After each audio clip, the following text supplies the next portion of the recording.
Hello, my name is Michael Watasi, and today I'm going to be doing my final research project on Slaughterhouse 5. Before I get into the meat of this, I'm going to start off with some author background. Kurt Vonnegut, the author of Slaughterhouse 5, was an American writer who wrote in the 1960s at the height of the Vietnam War. He was also a soldier who fought in World War II as an American infantry scout before being captured as a German prisoner of war and held in a slaughterhouse in Dresden.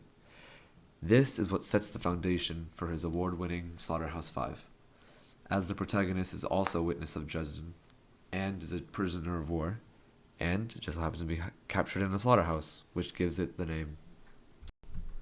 Before I get into the significance of the book and what I learned from it, I'm going to give a brief summary of the novel.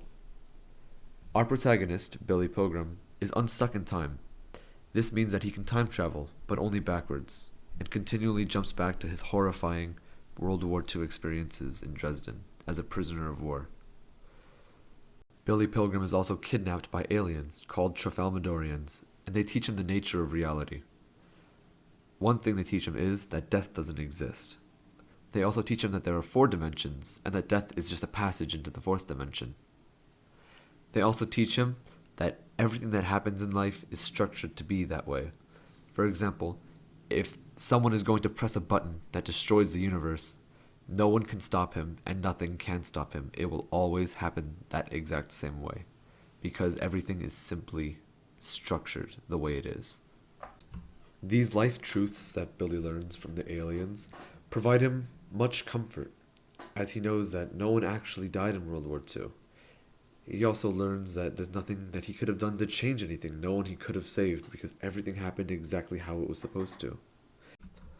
When a Trafalmadorian sees a corpse, all he thinks is that the dead person is in bad condition in that particular moment, but that the same person is just fine in plenty of other. Now, when I myself hear that someone is dead, I simply shrug and say what the Trafalmadorians say about dead people, which is, so it goes. Slaughterhouse 5 is not a book about time travel. It's not a book about aliens. It's not even a book about Billy Pilgrim. Slaughterhouse 5 is a book about Kurt Vonnegut's post-traumatic stress disorder. The book is riddled with metaphors about PTSD. For example, Billy Pilgrim's time travel. It's meant to represent flashbacks.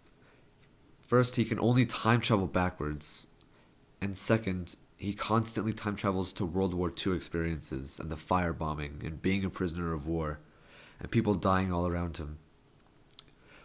The aliens serve as a way for Kurt Vonnegut to rationalize things in his head.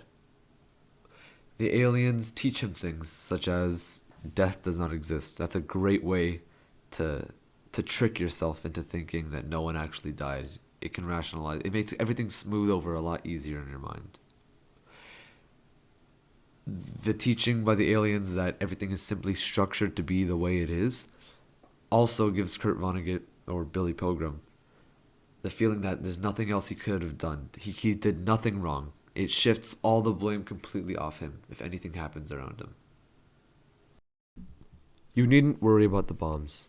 By the way, Dresden is an open city. It is undefended, and contains no war industries or troop concentrations of any importance. Through reading and working with Slaughterhouse 5, there are 3 main things I learned from it. One is that just war theory is not justified. It is easily corruptible and is often ignored in favor of expediency. For example, the Dresden bombing. After the US bombed Dresden and incinerated it to the ground, leaving everything in ashes, they got nothing out of it. It was nothing more than a civilian city. It'd be like bombing Los Angeles. There's no military concentration of any value. There's no strongholds. There's no military supplies. Nothing that they got out of it. They did it just because they could. I also learned that there are creative ways people can deal with PTSD. For example, Kurt Vonnegut's use of the science fiction as a mask to hide his PTSD. It's too painful to deal with and confront directly, so he hides it under a bunch of other things like aliens and time travel, and through the book. Finally, I learned about Kurt Vonnegut's personal ways that he deals with PTSD. As stated prior, the aliens, the book, the sci-fi fiction, all that stuff. Also, Kurt Vonnegut is well known for using dark humor throughout the book. Because it's too hard to deal with and to talk about straight up, he just uses dark humor to make it a joke, to make it lesser, to make it something of less importance.